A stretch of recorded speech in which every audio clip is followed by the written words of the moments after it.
Hey, it's Allie. In this video, I want to show you a little bit about where I'm at in my album right now and focus specifically on my table of contents page as well as a pre-December storytelling page I put together.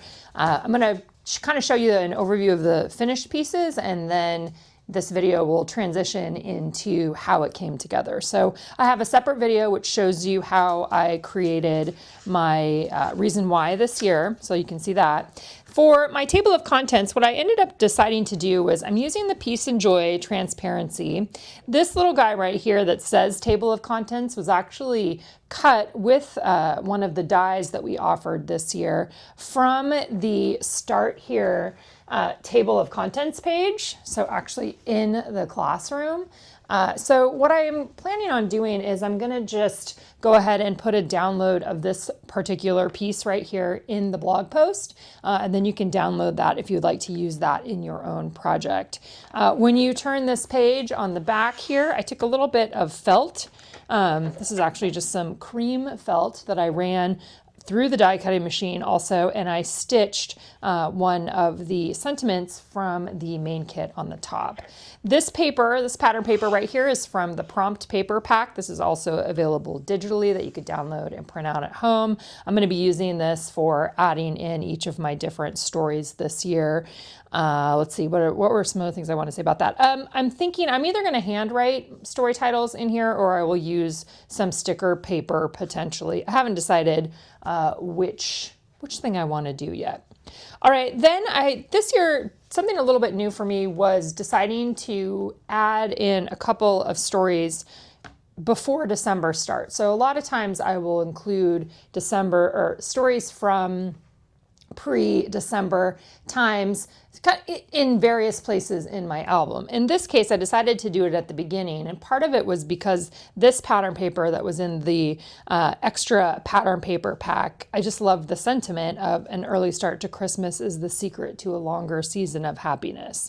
So I went ahead and I added some chipboard pieces on top. These are stitched, and then I did little embroidery stitched French knots, which you'll see a lot more about that in the next part of this video here.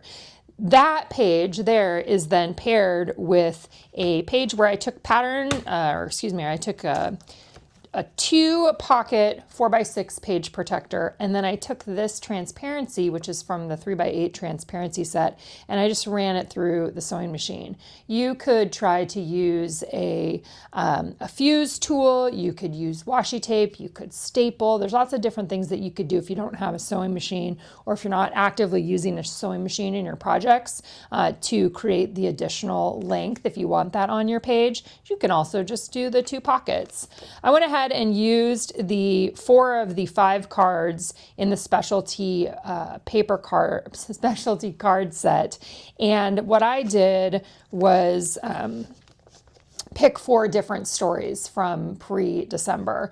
And originally I was going to take my little photos and cut them in the same shape as these labels, but it didn't work in the same way that I really wanted it to. So I ended up printing photos, as you'll see in the video, adhering them on, stitching them, and then adding journaling onto these labels with sticker paper. So I have 4 stories here. One is about the collection launch. I don't always write about the business part of it or the flow of that, and so I decided to do that this year. So talked about the launch, talked about the classes that I am working on this year or created this year, talked about the challenges that we've had this year, which have been more than I ever would like to have again. And then the last one I did was the girls got really excited on like the 1st of November, and their boyfriends came over and they watched Elf, and they were just like ready for the Christmas season to begin. And so that was a fun thing to document. I also added little plastic stars from the main kit with brads on all of those. So that's going to be my beginning, and then that's going to flow us into a wide variety of other things here. Some of these are going to be in the product play workshop. But we can actually, well, I'll just kind of flip through. This one I'm thinking may be my first story, but I haven't decided yet. But here again, you can see where I'm taking, like a 6x8 size and then pairing it with the 3x8. I'm going to hide the other one there that's part of product play. It'll come later. Other things that I have in here right now, I'm considering using these little frames from the Paisley Press mini kit with this big frame and making some sort of a page with that. Some of you might have seen, I think this was on Instagram during one of our lives where I started putting together, taking the 4x4s from the main kit, 4x4 cards, and then taking these plastic circles and having those back to back in there. So you can see, I'm not sure where these are going to end up in terms of the story numbers, but I'm creating opportunities and homes for places that I can add my stories to. So then I did some 4x6 back-to-backs, main kit pieces. Other things I have in here right now, I have the die cut circle page. This is actually just in the big page protector here. This is in the season, and then the here for the magic. So that will probably, I may end up doing something different with this one and may have this transparency on the inside and then have this prompt paper on the outside. I don't know yet. These are just some of the things that I've put in here that I am thinking that I probably want to use. I've got a couple half circles in here. One is from the die cut pack. This was from our travel release this year, and I thought that might be fun to include as well. This, I'm probably going to do something with this for prep day. I don't know yet. We'll see. I wanted to take this paper and shrink it down and then stick it inside of that pocket.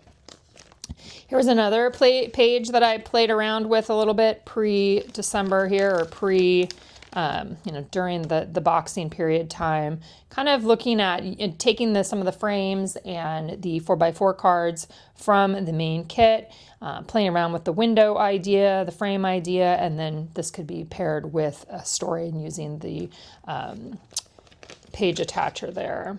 I also have the Swan page pulled out. This was my first product play lesson. That's available in the classroom right now. I have this guy in here. These are just some of the things that I've stuck inside. Some of you might have seen that originally I was thinking I might use these photos of the kids when they were little for the beginning of my album, but I think I'm going to use them in a different place. Tell some other story that will incorporate past pictures of them, potentially with photos of them today, and I'm using the die for that. So I'm just kind of holding those in place right now. I'm going to be working on some more of these pages, so I'll have some more blog posts to share with you. You can just see where I'm kind of thinking through different things. Planning, this might become a window page where this would be sat right here. In the middle, I've got some more of this. You can see I have lots of things laid out here. Thinking about this for Christmas Eve, Christmas Day sort of thing. This is one of the trees that I stamped on during one of the lives. Christmas morning, and then Christmas Eve. I used some of those wood pieces. And then I had one other, this one needs to go into a pocket. Just another couple little pieces of things stuck together there. So that's kind of where I'm at right now, just so you can see some of the starting places. As I continue to work on this, I'll share more on the blog, and then I'll definitely be sharing each day during December. Okay, so what you're going to see now is just me working on those first couple pages, and let me know if you guys have any questions in the comments below. All right, let's dive in and take a look at how this came together. So you can see I've got those 2 pages I knew were going to go back to back there. And I started out with 3 chipboard circles that are from the chipboard set. You could absolutely use something from your stash, whether it was circles, you could use stars. If you got the star mini kit, there's those cute little white vellum stars. That could be fun to add on there as well. I am running these through my sewing machine. Running things through the sewing machine has been one of the things that has brought me a ton of joy this year in my own personal memory keeping and paper crafting. I love it as an adhesive option. I love it to add texture. It's something that just has made me happy. So you'll definitely be seeing me using that throughout the album itself. So I ran those guys through the sewing machine, and then I knew that I wanted to do some embroidery stitching. And so I'm picking out a few different colors that I felt like went with what I was working with here. I end up with a red, a kind of a bright green, and then I think I did a kind of a medium green, or I was going to say a regular green, and then a dark green. And so what I am doing here is doing little French knots. I put a link in the blog post to a French knot tutorial if you are interested in learning how to do this. It took me a little bit of time to get used to it and to remember how to do it right, and I pretty much have to rewatch the tutorial every time before I dive into any sort of French knot business. If you're not interested in going down the French knot path, there's lots of other things that you could put in those little circles there if you wanted to. You could put little gems. You could put, what are the things that look like candy? I can't remember what the names of those are. You could do that. You could put little stars on there. You could put like puffy paint even to make like little colored balls. You could color them in with pens if you wanted to as well. So lots of different options on how you might want to embellish this particular page. We do have this available digitally as well if you didn't get the physical papers, and you could print it out in a size that makes sense to you. You can also cut this out. You could add it onto a photo. You could add it onto a transparency. Lots of other things that you could do there as well.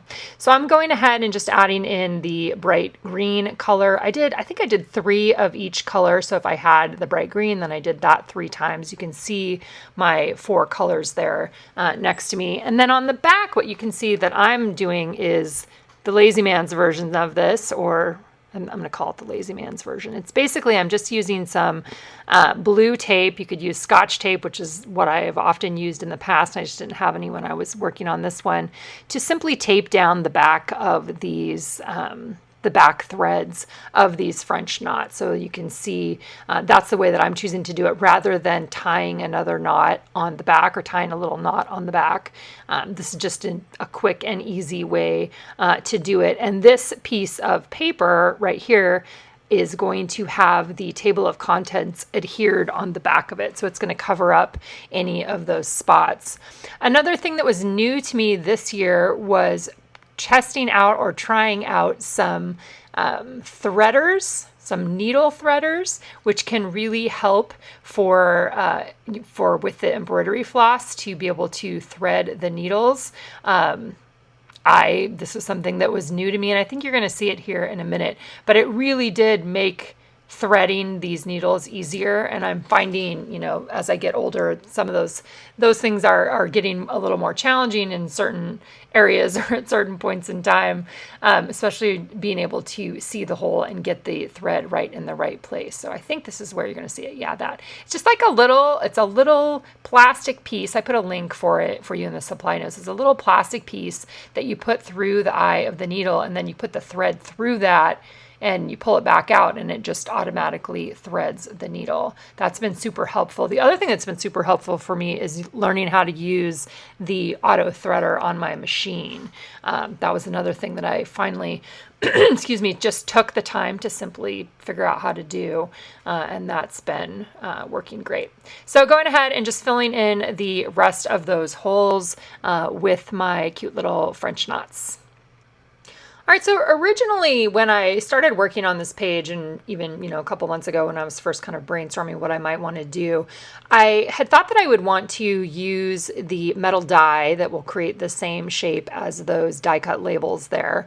I was thinking that I would use the metal die to cut photos, and then I would have a photo paired with the die cut piece there that could then hold some journaling or hold the story that I want to tell related to some of these pre-December activities. But as I started doing that and was laying it out on the on those background cards, I decided to change my mind and pivot, and decided instead to do much bigger photos in that place, and in place of that, and then have the labels on top of it, as you're going to see here in a minute. So I ended up printing my photos I think they were 3.75 by 4 inches tall. You can measure them for yourself too to figure out what's going to make sense for you. I just wanted to fill more of the space with the photos. Here's where I'm kind of playing around and I'm still looking at it and I'm thinking, oh, could I do a flip up? Could I do a whatever? And do I want to fill in more of the space? And what else do I want to have happen here? And this is a good time to remind you that there is not a right or a wrong as you are playing with these things. A lot of times for me, I'm just having a good time deciding whether I like something or not, and is it going to work with the way that I want to tell the story and the way that I want the story to be told as well. So in this case, I decided to pivot. So I went ahead and printed 4 photos that were that 3.75 by 4 inch photos. And those are going to get adhered directly onto the number cards. I used 1 through 4. There is a number 5 that I didn't end up using, but I could use it somewhere else in this project or in another project. What I'm doing now is you can see that I went over to my computer and I printed out little journaling spots on sticker paper. I'm using Mako sticker paper that I started using pretty much with Abandon at the beginning of this year, it seems like. Abandon. And I printed that on there. I set it up in Photoshop for myself in a way where it was going to align with the edge. And what I decided to do was trim these die cut labels to, I think they're 1.75 is what I ended up doing. That is our new cat, Frida. Hello, Frida. I know there's been lots of times when you guys have said, how come your cats never walk on your stuff or your cats are never getting into things? This is about to change, people.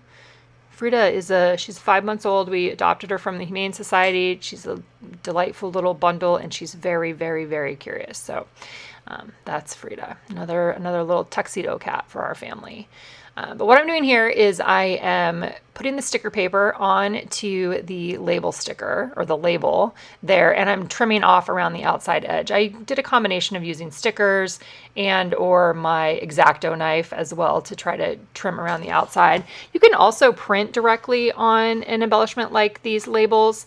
In this case, it just felt easier for me to simply print on the sticker paper, setting that up in Photoshop, measuring it and making it be the right size, and then being able to just come over to my table and trim that out after I adhere it down onto the background of the label there. So you could also handwrite here. The stories that I'm telling, I think I said this in the beginning of the video, this year, the stories that I'm choosing to tell here are 3 stories about just the process of December Daily and kind of the business side of it, and the different things that I do, or the the pieces of that, because I really haven't included that in the past project, but obviously it's a big piece of how I get to this point in the project itself. So when I was looking at my photos, I was looking for examples of those sorts of things. The little Lego guy was from the day that the collection launched. The next story here with this is a picture of the PDF for the Start Here class. I put that, did an image of that to talk a little bit about the classes that I was creating and contributing to this year. And then when we get to the backside here in a minute, you'll see that I'm doing one about the challenges that we faced this year for this particular project, the shipping and the tariffs and all of those things. And then also doing a story about the kids being excited about Christmas starting on November 1st. So you can see that I adhered the labels onto my photos, and now I'm using adhesive to adhere these down onto the card, the number card. I'm going to go ahead and run this through my sewing machine so that I have a stitch, so that there's just a vertical stitch right where the photo essentially meets the number, tucked in a little bit, and you'll see that in a minute here.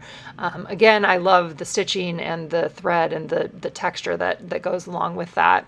I'm using my X-Acto knife to trim off any excess or any extra paper that was there along the edge, and then, like I said, I'm going to take it over to my sewing machine and run it through there. So I'm going to be repeating the same process for the cards on the back side. I'm really happy to have this part of it wrapped up, and I'll have more pre-December stories or in my album itself, like stories, probably a decorating story, because most likely I will decorate before December. But that usually just kind of gets wrapped into the photo or to the stories that I tell in December itself, when I'm talking about, the things that we have decorated and what the tree looks like this year, and our outside lights and those kinds of things, which are all stories that have appeared in the past. So now I'm on the back side, and I am just going through the same process that I did previously, where I'm adhering the photo, I'm printing out the sticker paper, trimming everything off. This is one of my projects from Product Play that I'm going to use as a visual for this one here as well. I felt like this was a fun way to be able to dive into this project too. I know a lot of you are just getting your supplies now, so being able to start on your own personal reason why, start laying things out in your album itself. What are the things that you really want to play with, or maybe ideas that you've already seen that you want to play around with even more. That's usually the first step for me, is simply just getting everything out and looking at it and kind of identifying the things that I know that I want to use for sure. And I often use the page protectors in my album as a home for those products to kind of sit and wait until I'm ready to actually work with them. Let's see, what else can we show you? So the other thing that I did then is the plastic stars in the main kit are a great fun little collection of embellishments, and you're probably going to see those pop up in lots of places. I think they're going to be really versatile. I decided to use them in between the numbers, so I'm going to use, there's like a red and I think 2 yellows. I figured this was a good place to use some of the yellow. It's like a goldy yellow, goldenrod maybe. Good place to add that in. Just a fun additional little embellishment that's in between the numbers. This is also a good place to remind you that when you see ideas like this, maybe you don't care necessarily about adding in any pre-December stories, but you could use the same page idea for another story during the month itself, right? Using those number cards, using labels, to hold, four different stories, or maybe, even just the concepts or the ideas of pairing a 4x6 page protector, or a two pocket 4x6 page protector with a transparency on the outside, or with a photo on the outside. There's lots of little individual ideas that you can take from these videos that can be incorporated into your own project. And so I hope that as you watch these videos, whether they're in our classrooms or whether they are on YouTube or the blog, that you are putting on your translator hat, meaning becoming a translator of ideas for the different things that you're seeing. Maybe it's just the idea of using brads to adhere those plastic stars down, and you're going to do those on top of that wreath. That would be a fun place to add a bunch of those stars. Lots of different fun little embellishments could be added on here. That's my paper piercer over there that I'm using to punch a hole first, and then I'm putting in little mini brads, and then I'm going to slip that guy in the pocket and then get ready to move on to some other foundation page ideas for this year's project. As always, thank you so much for being here. Let me know if you guys have questions in the comments below, and I'm ready to get into the documenting season of this project with you guys. Thanks so much.